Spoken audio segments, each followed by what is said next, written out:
Bonjour à tous, vous êtes toujours sur les ondes françaises de Radio Taïwan International.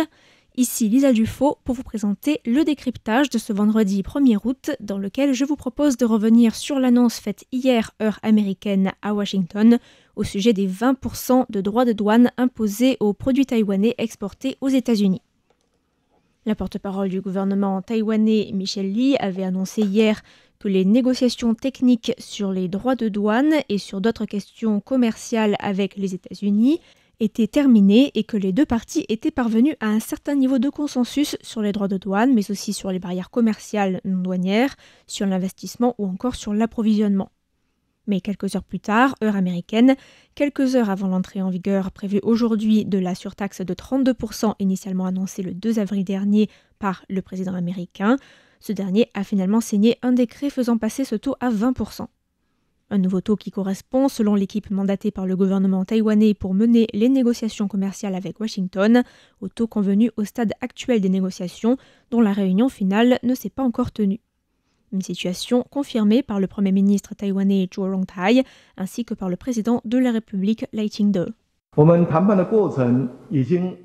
Nous avons mené à bien les consultations techniques pendant les négociations, mais la réunion finale n'ayant pas encore eu lieu, nous ne sommes pas encore parvenus à un taux de droit de douane définitif. C'est la raison pour laquelle un taux temporaire de droit de douane a été appliqué.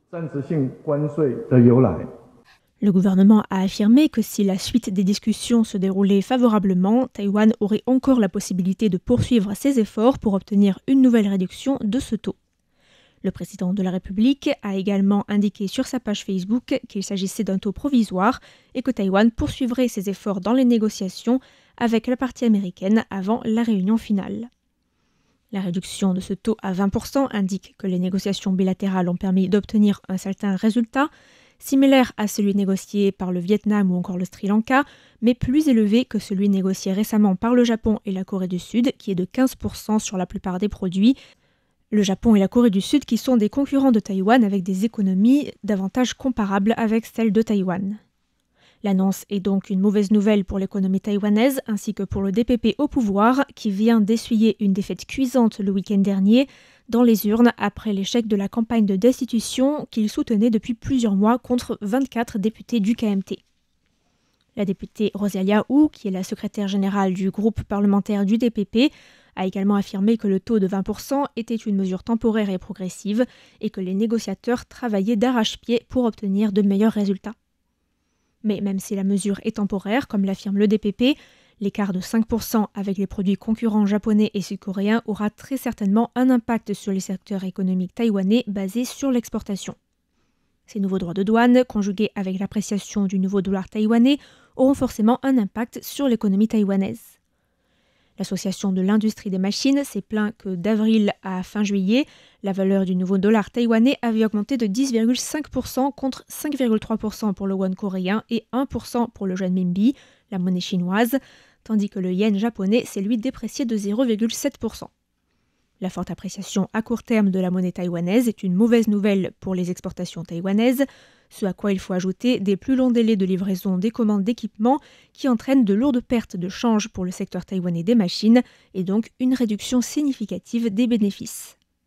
Tsai Ming-Fan, professeur d'économie à l'université d'Amkan, explique que les données américaines montrent une hausse significative de l'excédent commercial de Taïwan avec les États-Unis entre janvier et mai 2025, un excédent supérieur à celui du Japon ou de la Corée du Sud. Selon le gouvernement, Taïwan était en 2024 le 6e pays présentant le plus grand déficit commercial avec les États-Unis, avec un déficit total de 73,92 milliards de dollars, qui a contribué à l'annonce de droits de douane supplémentaires par Washington. Il estime que compte tenu de l'accent mis par Donald Trump sur cette question, on peut légitimement penser que c'est là probablement un facteur qui a joué de manière importante dans les résultats des négociations, que ces résultats soient temporaires ou non. Concernant les secteurs exportateurs, le taux de change a bien sûr un impact significatif. À court terme, le gouvernement peut encore aider ses fabricants, mais tout dépend de l'aide proposée. Pour les fabricants, il est impossible de dire qu'il n'y aura pas d'impact. L'impact du taux de change à lui seul est forcément significatif. C'est un fait incontestable. Tsai Ming-fang affirme que le gouvernement taïwanais va devoir élaborer rapidement un plan pour aider les secteurs les plus touchés à traverser cette période difficile. Les différents secteurs économiques taïwanais attendent les détails des négociations bilatérales avec anxiété. C'est notamment le cas du secteur agricole qui craint que l'ouverture du marché taïwanais aux produits américains ne menace la survie des producteurs locaux. C'est dans ce contexte que l'Agence américaine des produits alimentaires et pharmaceutiques, la FDA, a annoncé hier que les produits aquatiques américains avaient passé avec succès un processus d'inspection automatique pour entrer sur le marché taïwanais, laissant penser qu'il s'agissait peut-être là d'un élément entrant dans la balance des négociations, ce que le vice-ministre de la Santé Lin Jingyi a toutefois nié hier lors d'une session questions-réponses au Parlement.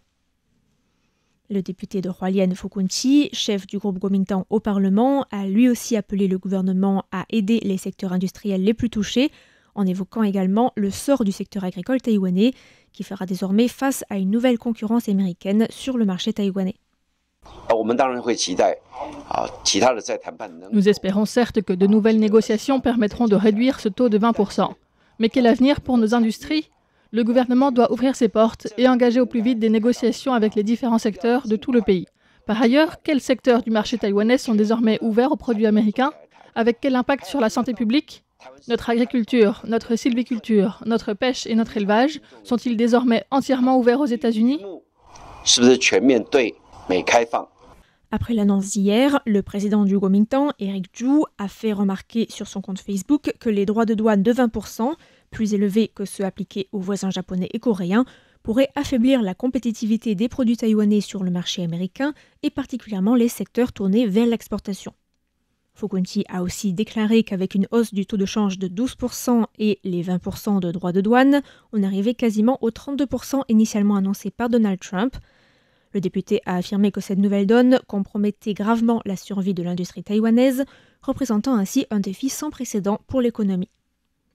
Fukunchi a ensuite appelé Lai Ching-te à annoncer rapidement la mise en œuvre de réglementations spéciales adoptées récemment par le Parlement pour remédier à l'impact des droits de douane. Il a aussi dit espérer que le gouvernement s'abstiendrait de demander une nouvelle interprétation constitutionnelle et lancera au plus vite un dialogue avec l'industrie. Liu Danyan, directeur du Centre de recherche sur le développement régional de l'Institut Zhonghua pour la recherche économique, explique qu'il faudra attendre la publication des détails des engagements d'achat et d'investissement ainsi que les détails des nouveaux droits de douane pour évaluer de manière complète le succès des négociations menées entre Taïwan et les États-Unis. Le chercheur ajoute que si les Taïwanais sont déçus par l'annonce, il ne faut pas pour autant se fier uniquement à ce taux de 20% car d'autres éléments importants entrent en compte dans les négociations. Les États-Unis exigent de Taïwan non seulement une baisse des droits de douane taïwanais, mais aussi la mise en œuvre d'un ensemble de mesures de libéralisation incluant des barrières commerciales non douanières ou des pratiques d'approvisionnement en échange d'une réduction des droits de douane américains. Maintenant que les États-Unis ont annoncé une réduction de 32 à 20% des droits de douane sur Taïwan, la population taïwanaise est préoccupée car ce taux est supérieur aux 15% obtenus par le Japon et la Corée du Sud. Mais le Japon et la Corée du Sud ont également pris de nombreux engagements en matière d'investissement, entre autres.